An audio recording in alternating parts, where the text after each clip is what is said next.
Greetings, everyone. Hope all of you are having a fantastic day. I thought it'd be nice to go ahead and just stream Act 4 for you. Now, I have a thing when I play RPGs. My first playthrough can't be evil. So, unfortunately, didn't have it in me to go ahead and stream another Lich playthrough all the way up here and then just continue that. But I at least wanted you all to see the content. So, this is an angel. He's a level 14 Ecclesia Thurge. And I am pretty much using them. I figured since you haven't seen me go all the way up here, I'll explain the purpose of each of these characters so that you can follow along a little bit easier. So this guy, he's secondary healer, and then he's all about damage. So the main spells that I use are Wrath of the Righteous, 40-foot radius around me. It'll deal 10 damage per caster level. If they succeed at save, it'll be 1d6 per caster level.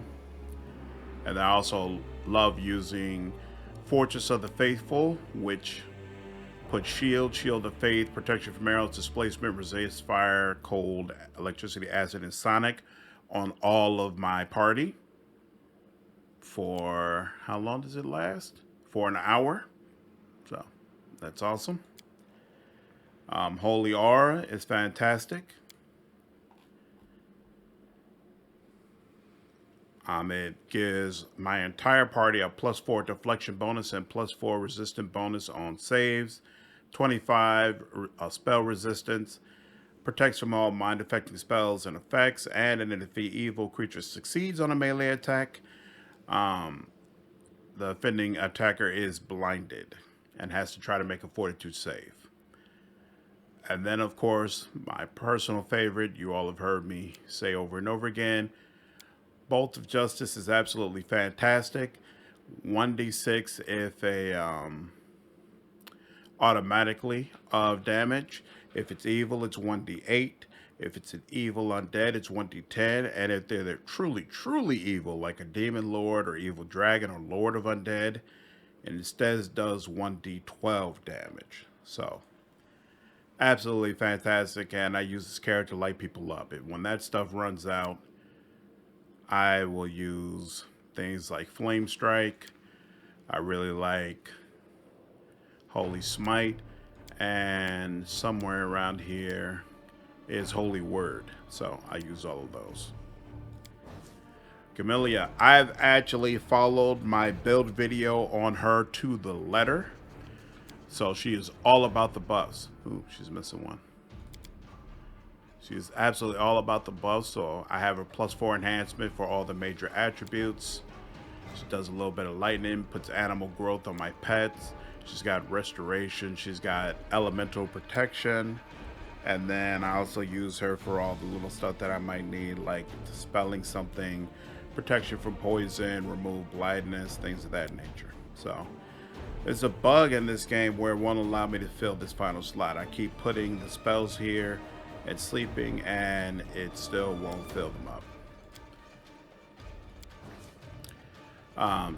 So Seo is my primary healer, but he also has a little bit of damage. So he's got Holy Word, he's got Elemental Assessor, and then he's got some buffs. But my primary usage of him is to go ahead and heal. And yeah, I filled these slots before. For whatever reason, I rest and still won't lock them in. In fact, we're going to test that out again once we get through. Sela, I have her using a two-handed weapon, and actually I saw no drop off from how effective she is with a two-handed weapon compared to sword and board. So I actually now definitely recommend that's the way people go with her. Might as well get that extra damage. So I've really kitted her out mostly for damage, with just a few protection spells. I let the buffs other people put on her handle the protection. And then Ember, of course, specializes for the most part in damage, but she does have heroism at level 3 and greater heroism at level 6. So she can put greater heroism on everybody. And then she'll have a couple of slots of hellfire left over. She's got chain lightning at level 7, and then she can also light people up with burning arc, scorching ray, and somewhere around here is also fire snake, of course. And then finally, Nanio. She is our main, what is it? Crowd control. Putting out those crowd control spells to try to maintain control of the battlefield. So she has legendary proportions, which I haven't started using because I don't have that many dinosaur bones, so I don't like just throwing them out on this power. But other than that, she has phantasmal putrefaction, phantasmal web. She's got phantasmal killer. All of this stuff is great. She's our main person putting haste on. I also use her for see invisibility every so often. Burning arc, magic missile. So she's got a little bit of damage, but for the most part, I prefer to use her for crowd control. And then I have 2 pets. So Sela, of course, gets a pet as a paladin. And then as an Ecclesia Third, I chose community and animal domain. So I got a pet as well. So this is my raptor. They don't have a raptor photo, so they just put a bear up there. And then for Sela, when you, as a paladin, they still don't let you pick anything other than a Smilodon. I don't know why that is. All right, so I think that gives you a pretty good idea of what I'm working with as far as how I've built these people up to be able to handle what's in Act 4. My path from a combat standpoint has been significantly easier than the way it was when I was a lich. Much, much better. But I'll be honest, getting through the game overall... But you act like a normal person and a good comrade. How should I know what your goddess considers evil? Maybe I wasn't polite enough to my servants. Or didn't give enough coins to beggars in the street. Yeah, so from a combat standpoint, I feel like the builds and the party overall that I have is much better than what I was using as a lich. But I'll be very honest, as far as getting through the actual game and dealing with the bugs, it was a slog. It was an absolute slog. Okay, finally. All right, so hopefully now those are settled in. So once I finish this Act 4 playthrough, I'm not doing another full one until there's another update to the beta. I mentioned before in my overall beta breakdown that I do feel like the game is significantly less stable now than it was before. And yeah, like again, I still love the game. The game is amazing. But this was rough. Together, we stand. So we give everybody a +4 enhancement on all stats. Everybody gets heroism greater.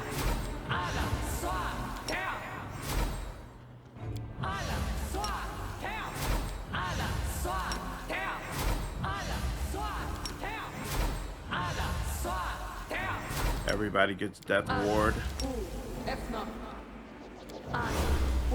After this fight, I'll get another mystic path option, and then I will get extended buffs on Ember, and that'll allow me to keep death ward on for 24 hours. I'm also going to get extended buffs on my main character because I'm curious. You do get a bunch of wards that fight against ability damage and things of that nature, but I don't know if extended buffs counts for that, so I actually want to use it just to see if that would be the case. Okay, now I can add on some additional things if I really want to, but by the time you add on those buffs, I feel like I'm good to go for the most part. So I like haste, I like holy aura, and I like Sword of Heaven. And then actually we'll go with start out with Storm and then move on to other things. All right, so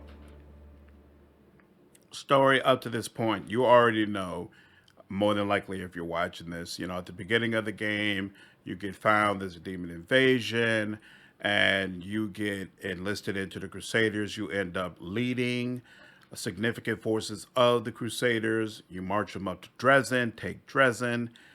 After you take Darrazand, there's a bunch of things that you have to do in the area. Kill a dragon, find out how demons are being empowered,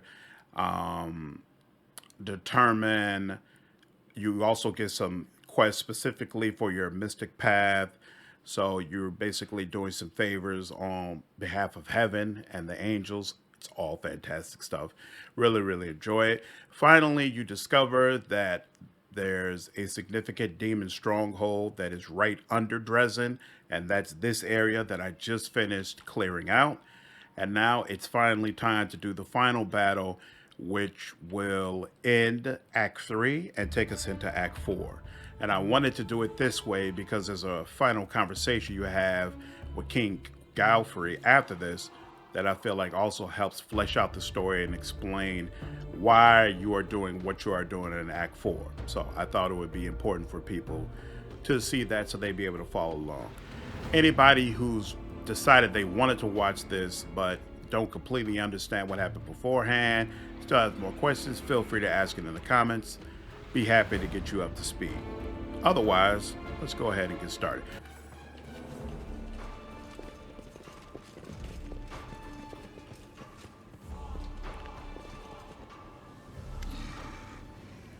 You are blinded by a sudden flash.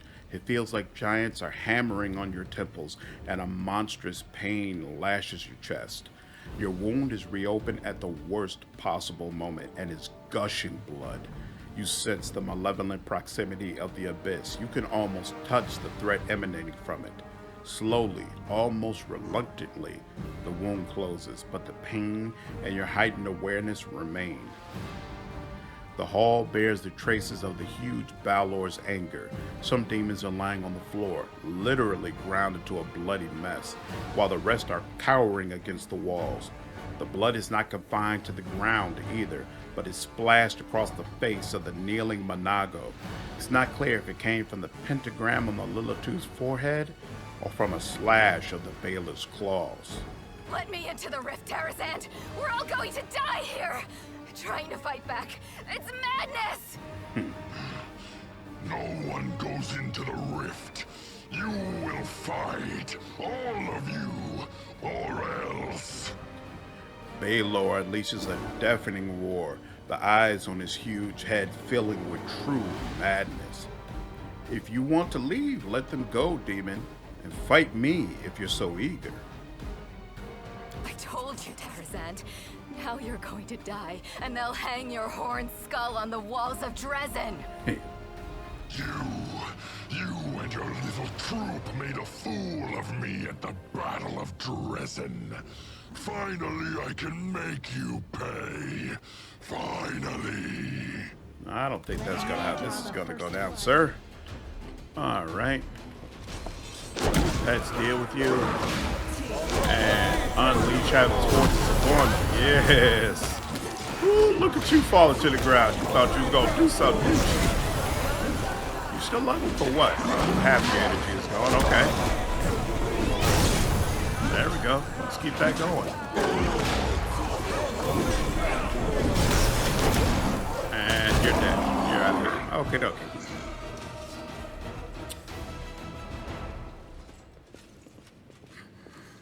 Rifts are usually chaotic and unstable. That's why I've been plagued by one question. How could demons have created a stable, permanent passage from the abyss here in the World Wound? And as I stare into the flames of the rift itself, the answer still eludes me.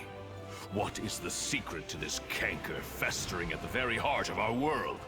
How can we heal it? So the hand of the inheritor, when you pick the angel mystic path, becomes essentially your main advisor. The way, what's his name, Zacharias was, as a lich. He was the main person helping me along that path and figure out how to get the most power. The Hand of the Inheritor is basically a guiding force for you as an angel.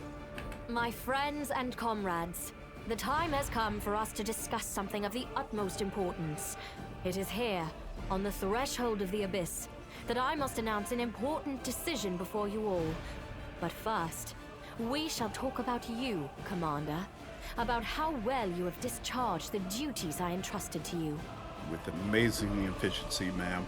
My righteous sister in faith. Must these discussions take place now at such a moment? No. The enemy is watchful, and its forces are great. Facts. That is what we must turn our attention to, not scrutinizing our fellow crusaders. More facts. In the 100 years that this war has lasted, not a day has gone by when I haven't thought about how we can win it. That is precisely why we cannot delay the conversation any longer. Lawful. Oh, I'm basically lawful good in this game. Lawful. You have my full attention, my queen. Your forbearance is most appreciated. A commander's absolute priority is leading the Crusader armies. And I cannot help but notice that you have handled this part of your responsibilities well.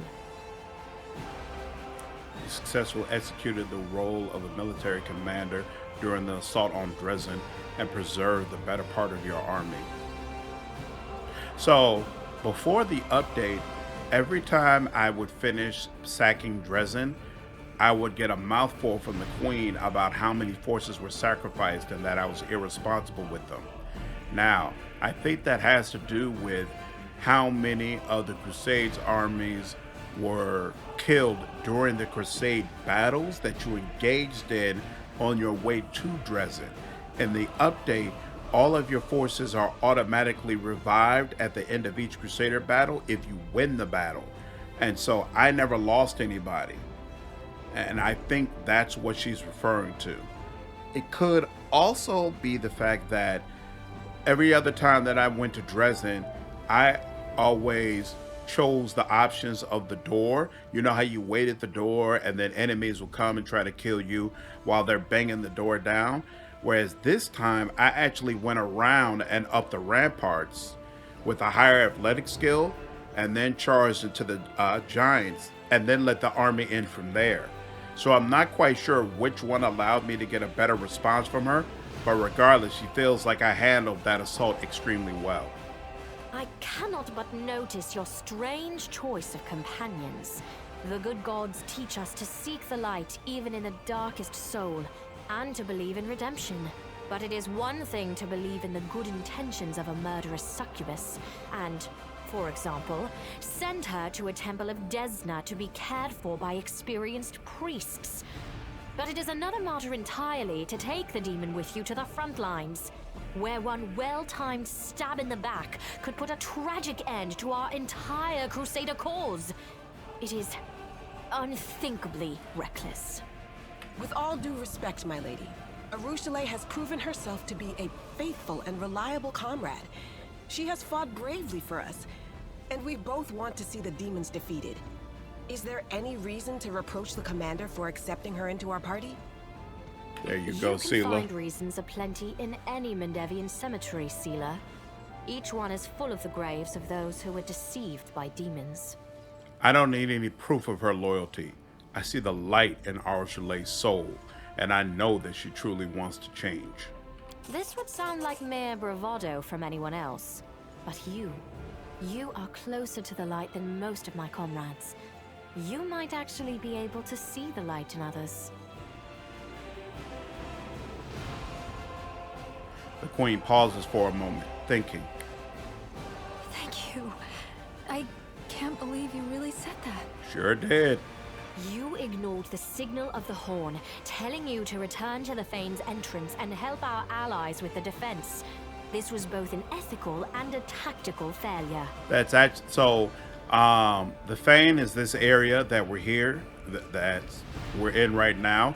So they sound the horn, and you're supposed to rush to the entrance to help them deal with enemies. I actually didn't ignore it, but there was a bug that wouldn't allow me to go past the doorway, so a bunch of my friends got slaughtered. I also wish to mention what you did with Iomede's banner, the Sword of Valor. This sacred relic handed to you to defend the city against the demons has become a reflection of you. I do not know how you managed to distort its features, but I cannot overlook it. I only pray that Iomade will forgive us all for this most improper treatment of her relic. That is all I wish to say. And now, to summarize. You can think my assessment is empty fault-finding, but I am responsible for the entire crusade, for Mendev, and for the future of those who have encountered or will encounter the evil of the World Wound. I do not have the luxury of making a single mistake. You hear the ring of steel in the Queen's voice. That is why I am forced to remove you from the command of the Fifth Crusade. My Queen, you and I both believe in good and justice, so do what is good and just. Don't take away the title I have rightfully earned. Throughout the Queen's entire speech, Darren is silent, but his silence is more expressive than an entire crowd yelling profanities. This is why I always take payment up front. The customers become very shifty when everything is done. I deeply respect the desire to bring discipline to the Crusades, but not all the accusations you leveled at the commander are guided by that desire. My righteous sister, you are entitled to make such a decision, but please reconsider whether this is the right one. He is not just the Crusade commander. He is our hope. Our only hope. Our only hope is he? I see you do not value me or the other heroes of the Crusade very highly, my righteous brother and comrade.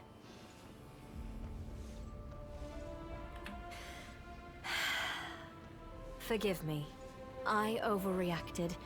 You are doubtlessly right, my brother. As are you. I shall let you retain the formal title of leader of the Crusade. It would be wrong to take it from you. But I shall still be taking over command of the armies. Hold your objections. There is a reason for this. Thanks to the book recovered from Arilu Vorlish's laboratory, we know that the rift before us cannot be closed until the first and main rift is closed. The one that lies in the Threshold Fortress. So, for the safety of Darrazand, I shall have to destroy all the exits out of the Midnight Fane and block everything here so that demons coming through this indestructible rift cannot descend upon Darrazand again. This is a forced measure. I am doing it for the safety of the city. But this won't solve the problem. We must track the demon's path and settle this issue once and for all. And that means venturing into the Abyss. No one but you, with your unique power, can handle this task. That is why I shall take over the command of the Crusader armies, and you will journey forth on this great mission. What if I refuse to go to the Abyss? It will mean that one day the Abyss will come for you. I might disagree with my righteous sister-in-arms at times, but there is one thing she is indisputably right about. Evil must be killed at the root. The Nahindrian crystals are too great a threat, and we may never get another chance of reaching their source. I see another opportunity here. To find the Echo of Deskari and rescue his victim whom he abducted from Pelura's Fall. All signs indicate that a journey to the Abyss is destined for us, one way or another. Correct. I imagine I'll be up to the task of leading the Crusaders. 100-odd years of experience must count for something, but your mission in the Abyss is critical. If you destroy the Fane and its exit, how will I return to Galorian? Don't worry about that. I will go with you, and I know the secrets of traveling between planes. I have also been to the Abyss before, and I have fought the beasts that dwell there. My sword and my experience will help you on this mission. True. Until the problem of the Nahindrian crystals is solved, we won't be able to win. I'm going to the Abyss. We will go to the Abyss side by side, champion, and Darrazand will greet us with jubilation on the day of our return. Wish me luck as well. Until next we meet. Oh, crap. For some reason, I thought we got a Mystic Path option out of that, but I guess not. All right, so that is officially the end of Act 3. And now we headed to Act 4, which is all about going through the abyss. And it's no joke.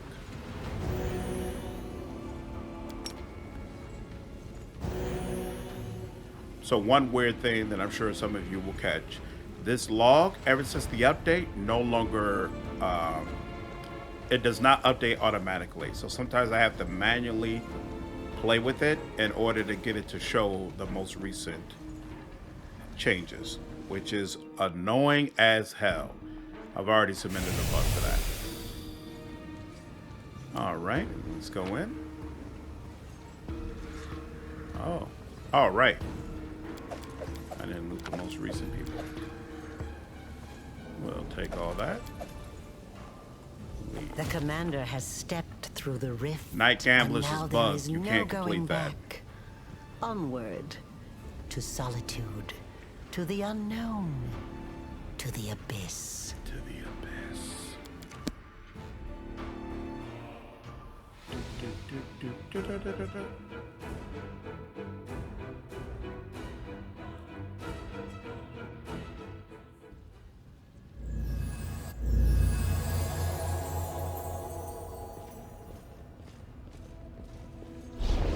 There we go. Okay, I was about to say, I knew that you got some sort of mythic path option from it.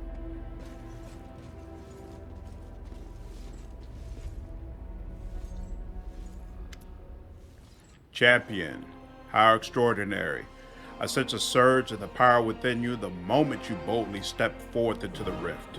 I was there, following you into the abyss, but it was as though I suddenly found myself in the blessed expanses of the upper plains. The angel turns his head and surveys the bleak landscape that has been revealed to you. His movements are growing tense, and even the soft golden glow that usually emanates from him is fading. So that's where this rift leads, to the realm of the most cunning of all the demon lords. This location is familiar to me, but that fact brings me neither joy nor consolation. The abyss, a cesspit of the multiverse, a total opposite of heaven and everything Aristel holds dear. The land of orphanhood beyond an imagination, where one can't rely neither on family, nor on friends, nor even on nature. How far away your God is now. Ah, the abyss! Nadio rubs her palms together. This is not a hospitable place, but just imagine how many experiments we could conduct here, how many marvelous demons we could study. What can you tell me about this place? These are the Midnight Owls. An odd mix of pensiveness and profound aversion rings in the angel's voice.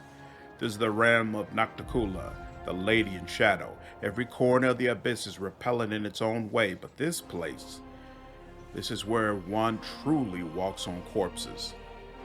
The angel gestures at the land with his iron gauntlet. On the corpses of demon lords that were treacherously murdered, every monster slain by Nocticula becomes an island like the one we're standing on right now. This place seems to be created specifically to befuddle the hearts and minds of the righteous. What I mean is that the demon lords are our enemies and their deaths should please us. But as I look at this black sky, I realize that sometimes the death of evil creates even greater evil. Why would Nocticula kill the other demon lords? For power, of course. Every new murder that she commits extends her realm, and the greater her realm, the greater her power. The ambitions of the Lady in Shadow are great, and she knows no mercy, so the archipelago has become much larger in the millennia of her rule here. What does Nocticula have to do with the invasion of Galarian? I do not know. Before the idol that we saw in the Midnight Fane, I had not seen any trace of her influence in the world room. But it's no wonder. The Lady in Shadow values guile, subterfuge, and devious plots. I will not be surprised if it turns out that she has been secretly aiding Pathfinder Discari since the first days of the invasion. What should I be wary of here? Beware every shadow, the angel answers without hesitation. This is the abyss, the plane of chaos and evil. It would be fair to compare our mission to that of spies sent deep into enemy territory. We do not belong here, and everyone and everything that does not seek to kill us on sight will either kill us slowly or use us for unimaginable evil. It is a shame that we cannot hope for the protection of the sword of valor in this place, or of the one who used to wield it. You should have sensed it already, how different everything feels without the banner's holy protection. What is our plan? We need to find the source of the hindering crystals and destroy it forever, if possible. We know for certain that the crystals were transported to the world womb through the rift that we used to get here. We must do what is right. What we must do right now is take a thorough look around. We need to understand what this place is and what they were doing with the crystals here. Whether they were creating them or mining them or bringing them here from elsewhere. I would also like to know who was in charge of the demons on this side of the rift. There still may be traces here or even some documents or witnesses. I see. Onward. Be careful, champion. I will wait for you here. All right. So, let's see. This brings us to Mythic Path 5.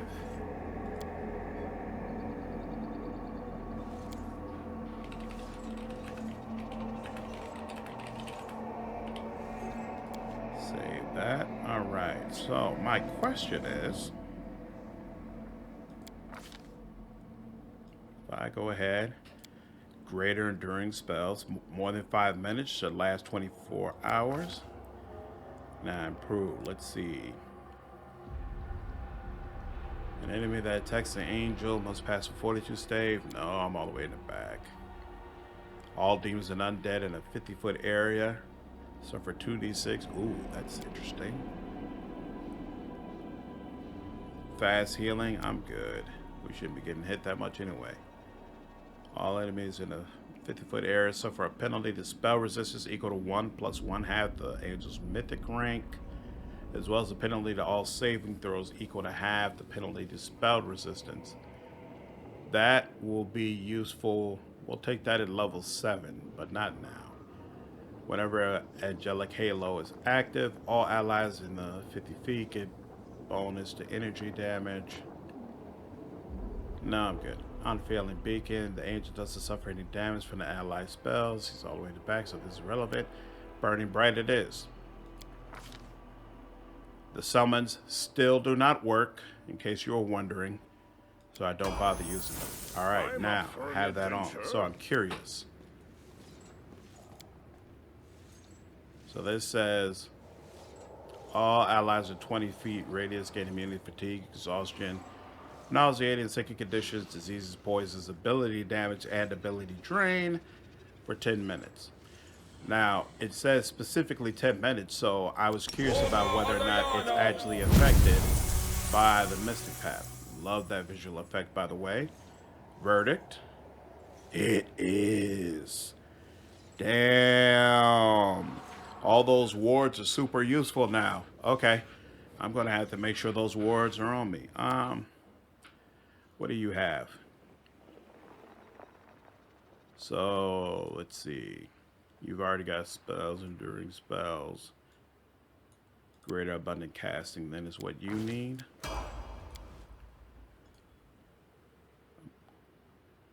Abundant casting, greater abundant casting.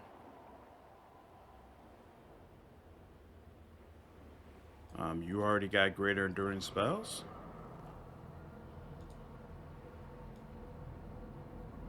Oh, here we go. Okay. Get you started on that. You. Abundant casting does nothing for you. No. Last stand is a ways. You're rarely the one who's getting hit up. Let's go leading strike. That makes sense for you. You've already got ascendant element fire, right? Right. And oh, you need greater, and you need great. Oh, no. Greater enduring spells. Heroism will last much longer. Heroism and Death Ward will last 24 hours. This is fantastic. Then what's going on with you? You got spells, right? Right, you already got that. You don't have any buffs that will be affected by enduring spells, so that's a waste on you.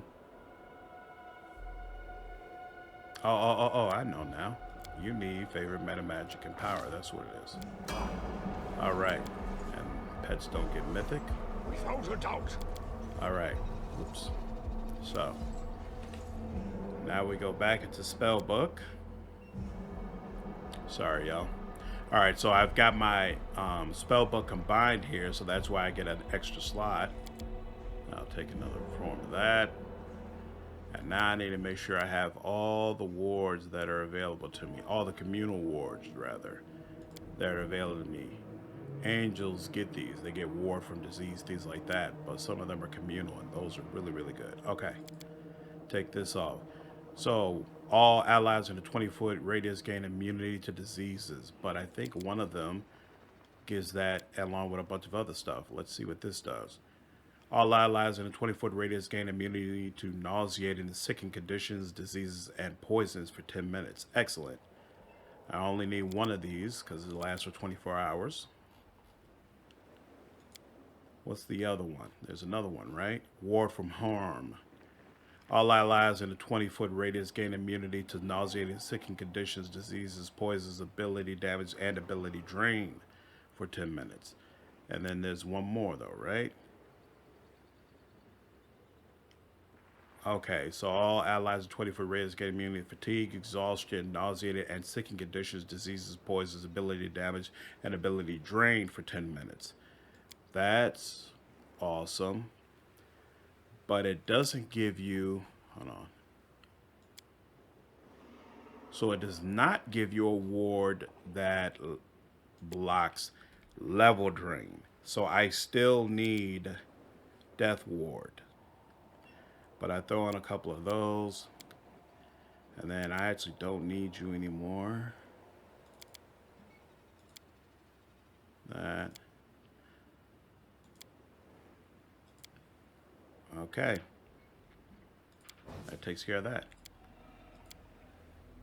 That makes sense. This makes sense. Good here. Yep. Yep. And for you, Ice Body is really... I guess I could throw on a heal here.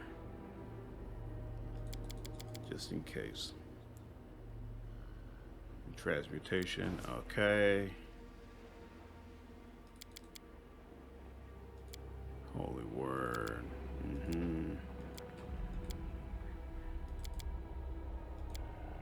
Right, see? Remember, we put these on, and now they're missing for some reason. We just, this bullhead, we put it on towards the beginning of the video, and now it's empty. I don't know what's up with that. And her stuff should be the same. All your stuff should be the same, except this should now last much longer. But I still have the buzz from before, so we're not going to bother with that yet. Cool. And you. I hate the options for level 7. So I just go to level 6. Meta Magic. And Power. That brings it up to level 7. Write that spell. Level 7. We're going to take off all this crap. We'll take off this. Shadow Conjuration. And hey, she has a way to blow people up. And don't need to do anything with the pets. And then, in the Abyss, you don't have to go to sleep. You could just say, oh, it won't let me do it yet, huh? Okay, here, let's go deal with this then. Hmm? Oh. Give us a little speed. Yes. What's this say? This place has been sanctified. It can protect the area around it from the corruption of the Abyss. This once used to be a working portal, but now the gates are inactive and lifeless. The stone at the entrance to these gates looks worn, so there is no doubt they saw frequent use. All right.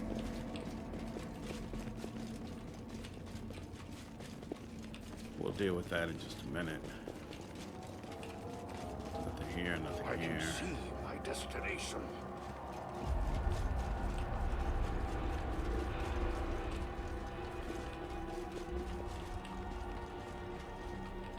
All right.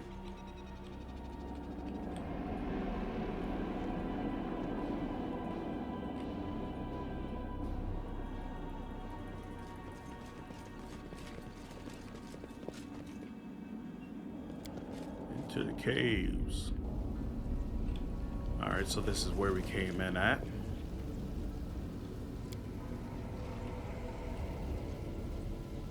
Oh, that's below. That's fine.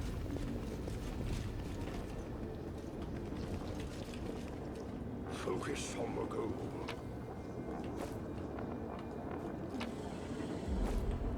Bunch of good stuff. More stuff I can sell.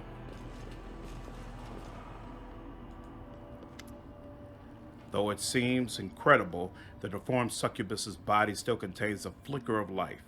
As you approach, she opens her eyes. Her lips, crusted with blood, release a groan. You, Baphomet's spawn. Run. Run through your portal. You run too, Hepzibah. You think you're strong, but Our Lady in Shadow is stronger. She will get her revenge any way.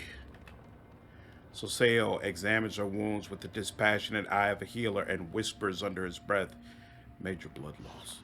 The puncture wounds are deep, and blood is filling her blood cavities.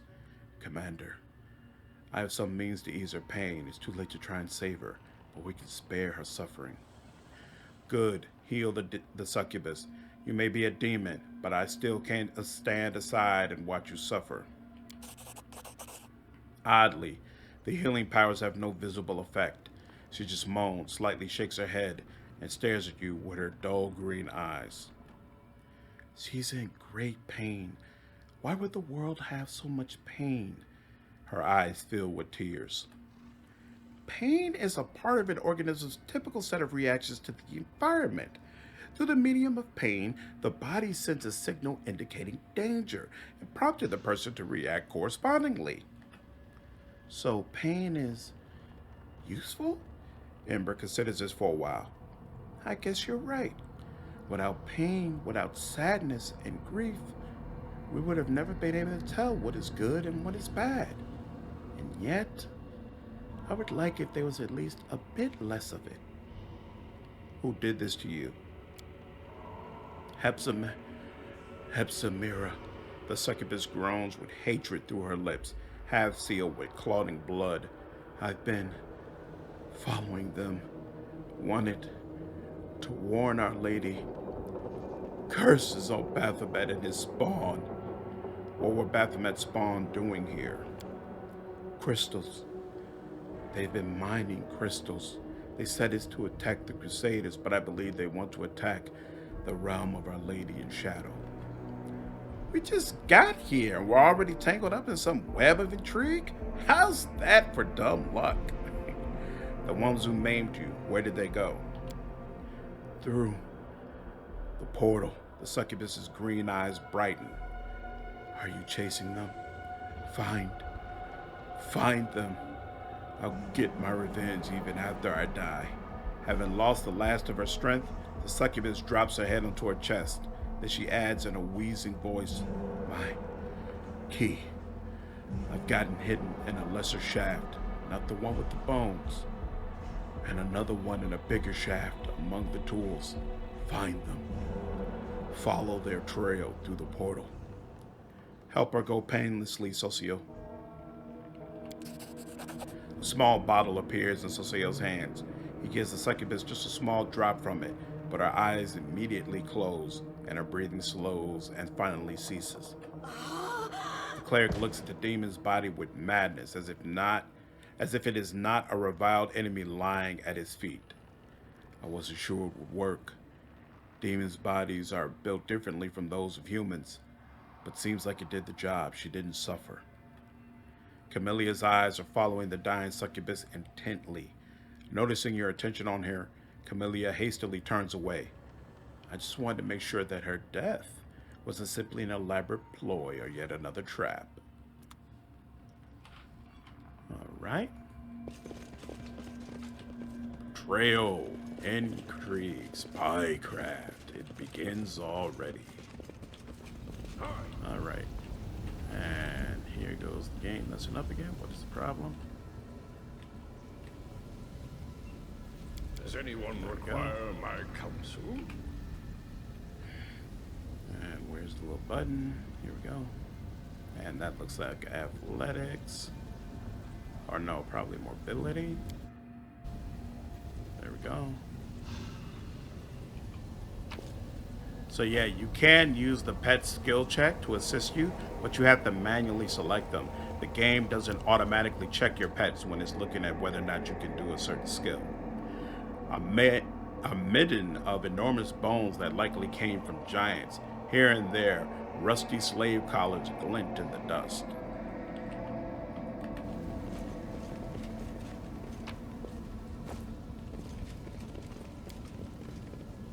Deep grooves seemingly left by a giant hand furiously scratching at the stone. These half-rotten remains of a giant are missing an arm. This one was probably mutilated while he was still alive.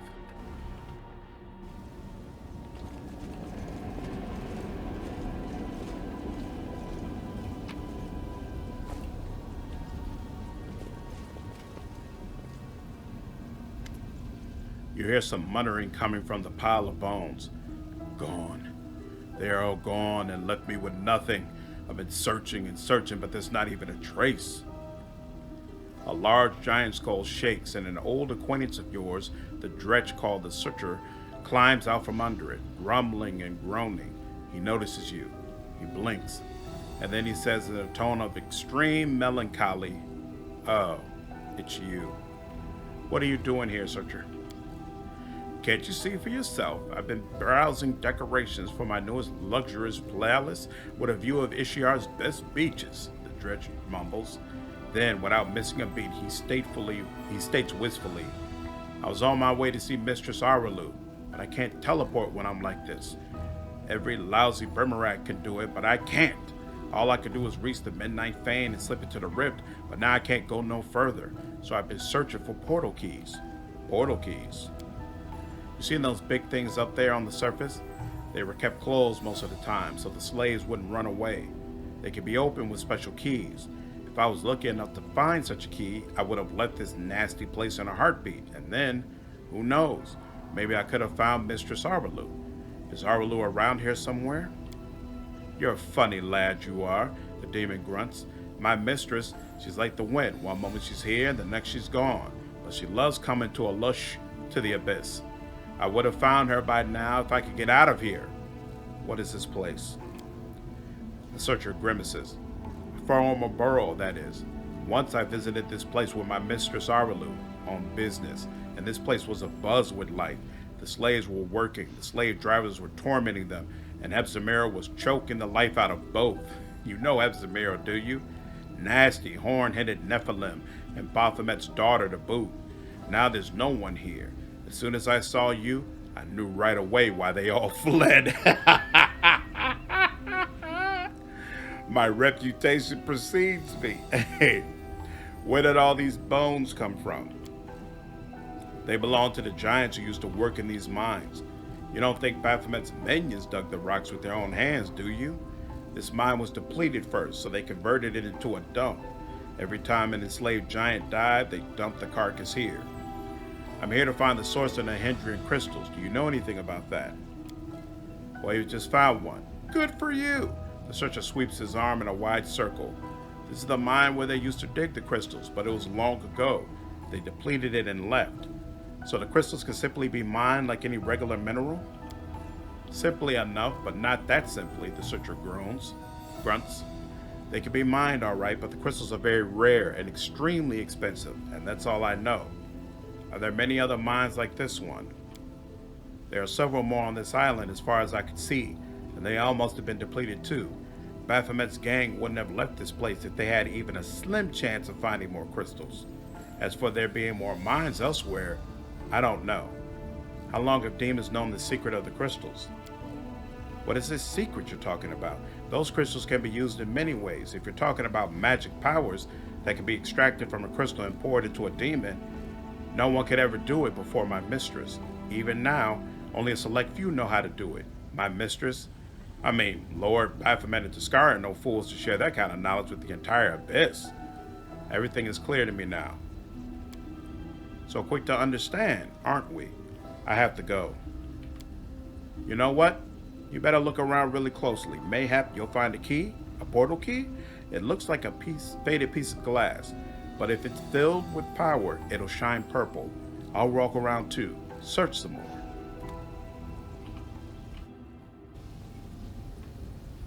Alright.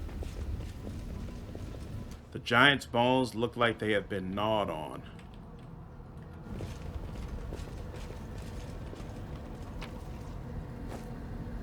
The key is found. The hand of the inheritor may have some ideas on how to use it.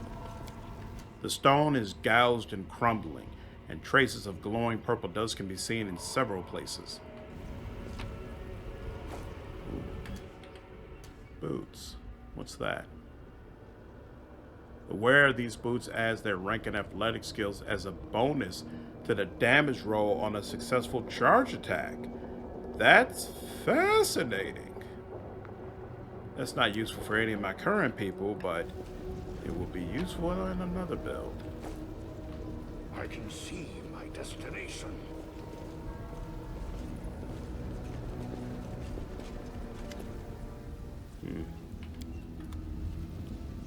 It's a little weird to me that I can't tell him that, hey, I'm going to unlock the way out, so if you want to roll out, now's the time.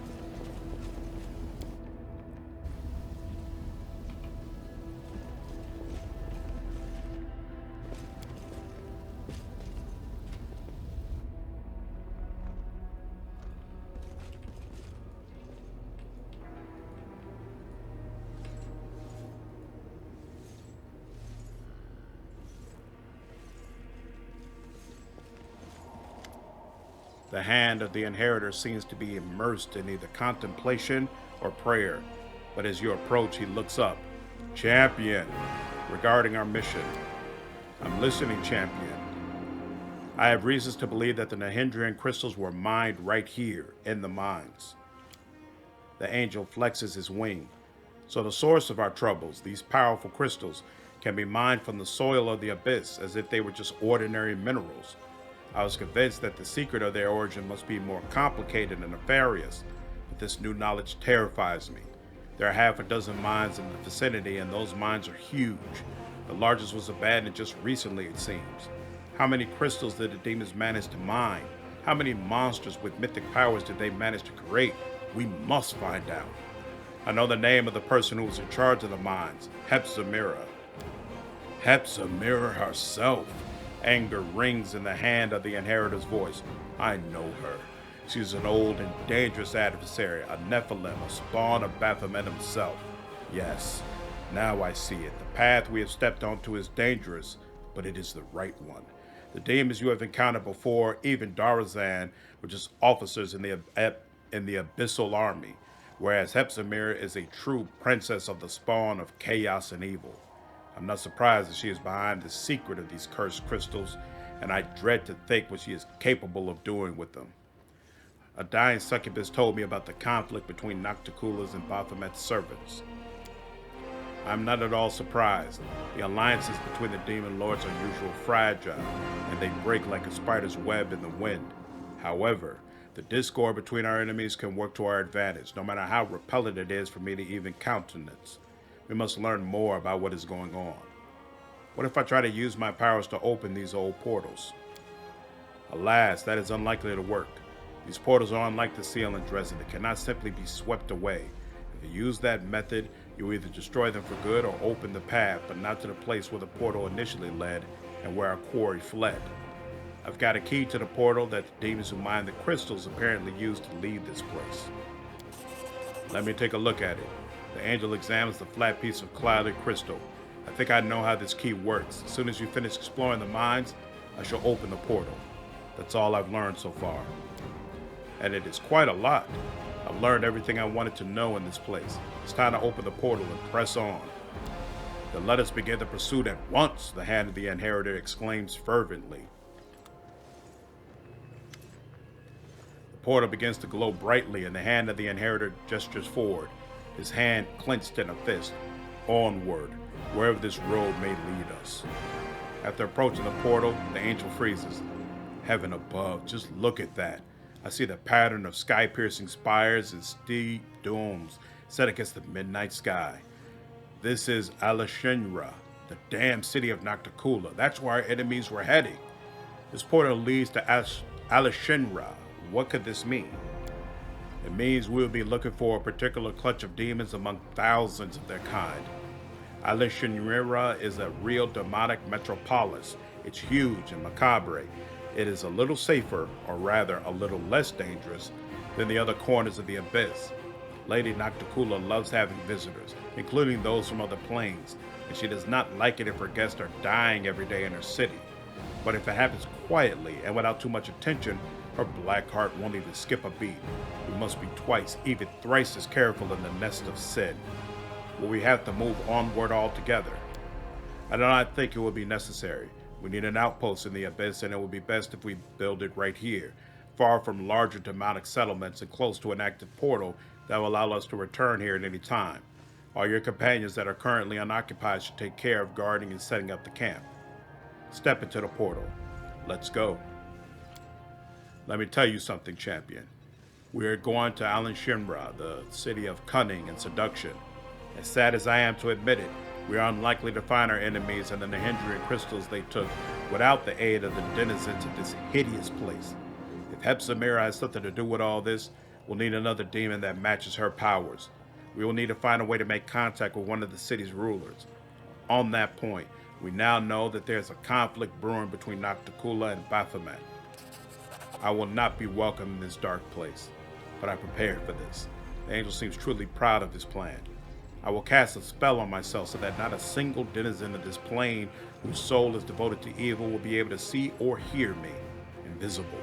I will follow you and protect you from all dangers and temptations of this place as best as I can, and the demons will be unaware of my presence. Now, let us go, by the light and the sword.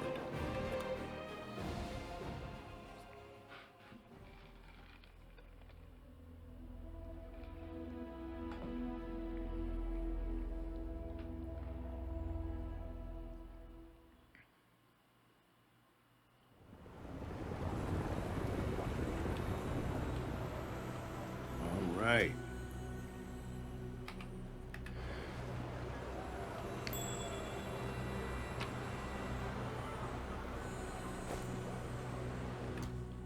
Buckler. Enhancement 4. Wait a minute. I think that's immediately useful. Hold on. Yeah, that's a +3. I'll take that. Thank you very much.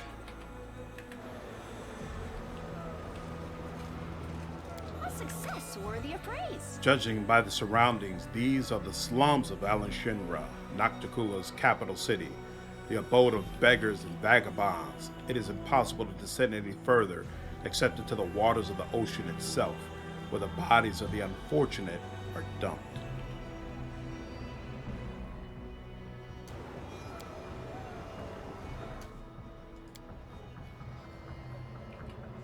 All right.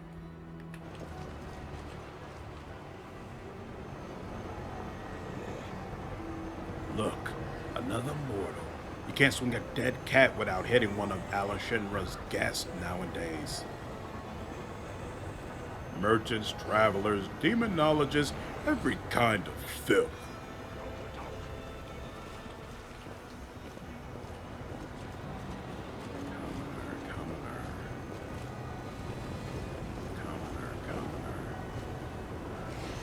Do I have access to that? Nope. Not yet.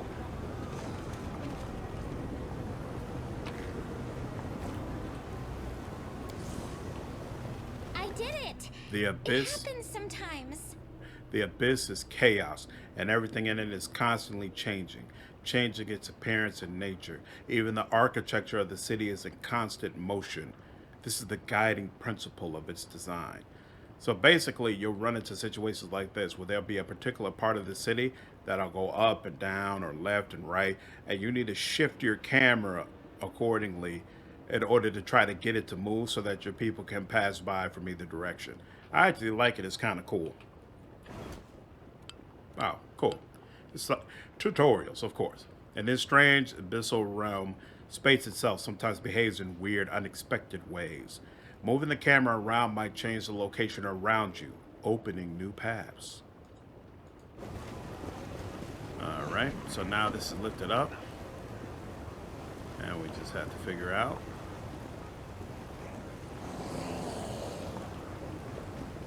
There we go. I want to go this way first before we go up.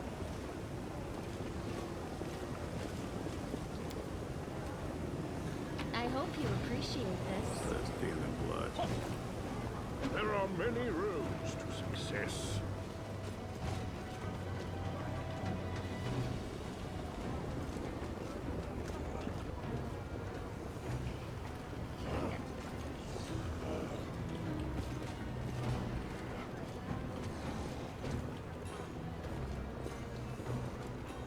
So it looks like you should be able to go all the way up from here, but actually you can't. You have to go around. Super weird just as far as I'm concerned. And that's a portal, but you can't open it yet. So I'll just continue on.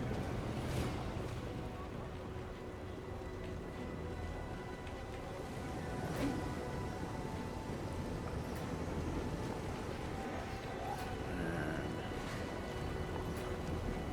we go. So see, small delays, but it's nothing crazy. It's nothing like I'm spending a whole lot of time trying to move back and forth because I just can't get through. When it's working properly, at least. We'll see how many of the issues in the overall beta have come to affect this as well. Because I think I just fell through the stairs, right? Yeah, okay, come on. There we go. See if everybody can make it up. What is going on?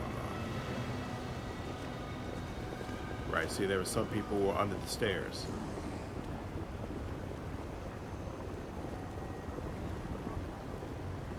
All right, now everybody come up. Okay. So, well, this is a problem.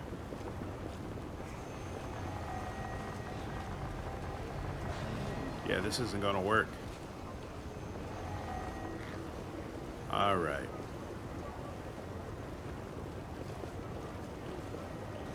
There's not even, I don't even have a way to get around that. Okay, well, finally, somebody made it up. The world has suffered enough. Do I gotta do them one at a time, maybe?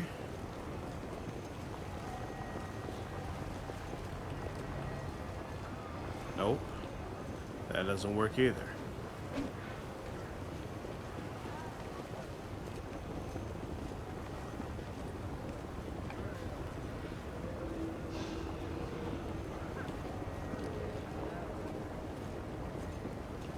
I thought Samori Sykes had already made it up. Oh no, that's Sela who's up here.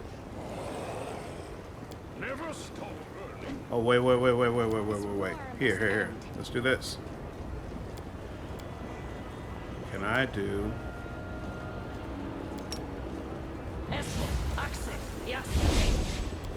Whoa. Is that everybody? It is everybody. Okay. Woo. That's gonna come in handy, I see. So yeah, y'all you get an idea of what I was talking about in my assessment of the update. It's nice. It adds a lot of nice content. I'm happy to be streaming Act 4, definitely, but it is a beta for real. Focus on the goal. And I'm not bothering to submit that because they already know. Like, if there's specific bugs, then I'll definitely get to it, but they already know that people are falling through stairs consistently. And that is negative for a pleasant gaming experience. They're well aware of that. I am helpful, am I not? Right. Into the Bad Luck Tavern. Boom, boom, boom, boom. Let's see. What do we have here? And before the update, you could not helpful. open this chest. Am I not? See if that's changed now. Hey, it has. That's cold iron. Those weapons are mundane, so they're irrelevant.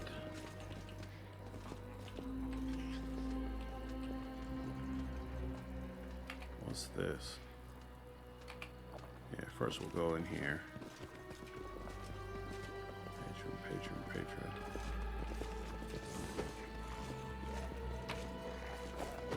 Alright, so here's a little portal. The stones of the ark emit a revolting, high-pitched shriek. In response to these vibrations, the particles of ash and grains of sand under your feet float upward. They gather together and violently twist themselves into a whirlwind, at the heart of which an ember of magic flame ignites. The fire becomes brighter until you can see Alishinra inside the flames. The city lies beneath your feet, allowing you to see its every spire, every tiny detail of its architectural madness. You spot other magic lights radiating from points on the city's streets. Upon closer inspection, you realize that the lights emanate from other arches similar to the one before you. The gold coin with Baphomet's mark, which you found on Darrazand's body, reacts to the revolting sound by vibrating. The cone appears to be an enchanted item, set to resonate magically with the arch, possibly serving as a tool of some sort. Knowledge. Figure out what you're seeing. You notice that the entire city appears to be littered with an intricate network of portals, with the arches serving as artifacts allowing you to access the alien network. Interacting with the arches seems to require formulating a clear request in your mind, at which point the magic will transfer you to another portal along the network. Try to understand why you can't move to the other arches. It's quite obvious that this strange construct was not designed for mundane use, only transporting users to specific arches that they are allowed to visit. It's likely that some kind of system of magical marks is used, quite possibly shaped into tangible objects, to provide access to various arches. Before you get one such token, all the destination points will be closed to you. Determine the arch's origin. The stones are cut in quite a rough manner, while the magical symbols appear to be drawn without too much diligence. It's quite unlikely that the architect of such an intricate network would have demonstrated such a lack of finesse. By all appearances, this arch is handmade, somehow connected to the web of portals and illicitly used for personal gain. Touch the whirlwind inside the ark. The magic engulfs your body, drips down your skin, and makes you feel slightly tingly. The vibration becomes wilder, reverberating within your body with a nauseating echo. You feel like a boulder set in the cup of a catapult, ready to be flung at any moment. Use the arch. So if you wanted, you could use this to transport back to the Nexus, which is where the hand of the inheritor is. But we won't do that right now. All right.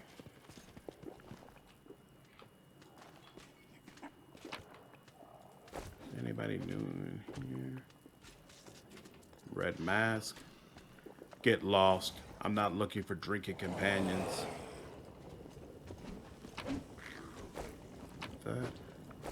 Like that. Greeting you with a nod is a middle-aged sorceress with short dark hair, a skinny face, and prominent cheekbones that bring to mind images of predatory birds. Despite the dark circles under her eyes and her overall worn-out look, her voice sounds friendly and welcoming. Hey, you're not a local, are you? Have you come from Galorian? That makes us fellow countrymen, since I hail from Absalom. Allow me to introduce myself. I am Magister Milara, a certified specialist in resolving magical-related issues, and the captain of an airship called Starcatcher III. What's a sorceress from Absalom doing in this rat hole in the middle of the abyss? For a couple of seconds, the woman's gaze grows distant, and a bitter expression appears on her face before quickly fading. I suppose you could say that I'm trying to cheat my own fate. In the current stage of my life, the Abyss seems like the best port to call home for me. There aren't a lot of experienced and, at the same time, trustworthy captains around here, so I never sit idle. You seem honest. How do you manage to survive in this place? Frowning a little, Malara crosses her arms in a resolute gesture. I see what you're getting at. You're asking how a captain who doesn't grab everything that isn't bolted down, a captain that doesn't steal cargo and doesn't throw passengers overboard, how can they survive surrounded by a gang of bloody pirates? My answer is simple. My principles protect me. I strictly follow the unwritten aeronaut code. I never ignore those in distress. I never attack other vessels, and I honor the integrity of the cargo that I am entrusted with. Maybe I look like an idiot to the other captains, but I don't care. My doggedness earns their respect, even if it also provokes their ire. Besides, they know that I'm stubborn and I'll defend myself to the very end. I suppose that's the real reason why they haven't slit my throat and seized my ship yet. I'd like to know more about you and your ship.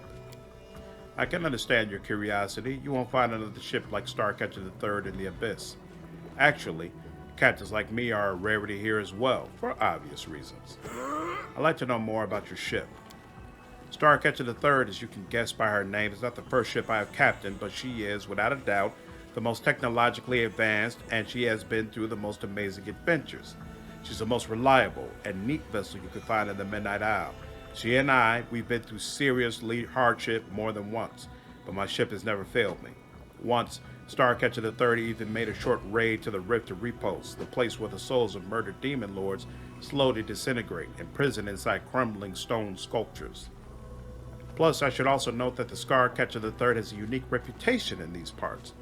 She has never participated in pirate raids, never transported smuggled goods or slaves, never passed by other vehicles in distress without providing help, and never been in service to any other demon lords. I can't think of any other ship in the Midnight Isles that enjoys such a good and honest reputation. Mirala utters the last words with pride, as if she were talking about a living creature instead of an airship. Who works on your ship? I handpick my crew personally and extremely meticulously. I try to recruit those who are not completely corrupted by the prevailing customs of this place. Let's put it that way. Even here, there's a chance, a rare run, but still a chance, to meet a mortal with a good heart, who, though poisoned by this malicious environment, is not yet beyond redemption. I do my best to help those people, and if I'm successful, I get them enough gold so that they relocate to some other plane, then I send them on their way. I hope that this way, I'll be able to save at least some decent souls. Alas, in this case, failure comes much more often than success, so to protect my good-hearted but corrupted crew from making irreversible mistakes, I have to rely on some spells. With a smile, Mirala taps her fingers against her temple. I call it disciplinary thought correction. Starcatcher III, so there's a fourth, first, and a second? The cheerful smile of the sorceress fades away. Starcatcher II crashed on the rocks of Valentia. We were sailing over Mara Island when a mutiny broke out. It's an evil place where discord and hostility fill the air like a noxious miasma. A part of the crew tried to seize the ship. The others remained loyal to me, and a massacre ensued. Defending myself, I had to fight my friends till I was the last one standing. The last survivor, all by myself. I barely managed to guide my ship to Valentia, but I was bringing her into land. The rocks tore into her like a fishmonger gutting a fish. The Starcatcher II was irreparably damaged. As for me, I escaped with a couple of bruises and a chipped tooth. The sorceress squeezes out a bitter smile. As for Starcatcher I, it was because of her that I decided to settle in the Abyss. How'd you wind up in the Abyss? The face of the sorceress becomes grim. Her words seem to come from somewhere cold and remote, as if from the grave. I was once a member of the Arcanumbrium, the most prestigious magic academy in Absalom. Back then I was a captain too, and I delivered special cargo and passengers at my colleagues' request. I've been assigned to a risky and extremely important rescue mission on the plain of Abaddon. I had to rescue a group of Pathfinders who had gotten into hot water there. I literally ripped them out of the claws of the Gravedigger, the herald of Xiphias, god of accidental and pointless death. And that son of a bitch never forgave me for that show of disrespect. He put a curse on me. People around me started dying, both those I cared about and those I'd never heard of. News of horrible, pointless, and tragic accidents that cut lives unnaturally short followed me wherever I went. But nothing happened to me. I managed to get out of trouble, any trouble, without a scratch. even when violence raged all around. I tried to get rid of my curse, but no one could lift it. Soon after that, Starcatcher the First was wrecked in a terrible storm. Then I decided to go into voluntary exile and stay away from the planes where civility, mercy, and common sense are valued. Here in the Abyss, I can at least avoid mourning those whose lives are cut short due to my curse. Besides, the Abyss is insane and bloody enough even without me, so my cruel fate can add very little to this crazy whirlwind of aggression. I understand. The sorcerer smiles briefly. I'm always at your disposal. I'm leaving now. Fair winds to you too. If you find yourself in need of an excellent airship and a skillful captain, just let me know. Awesome. Okay, I think that's a good place to leave off. I hope all of you enjoyed the play session today. If you did, please go ahead and leave me a like and subscribe to the channel if you haven't already. I will see you all in the next session. Take care.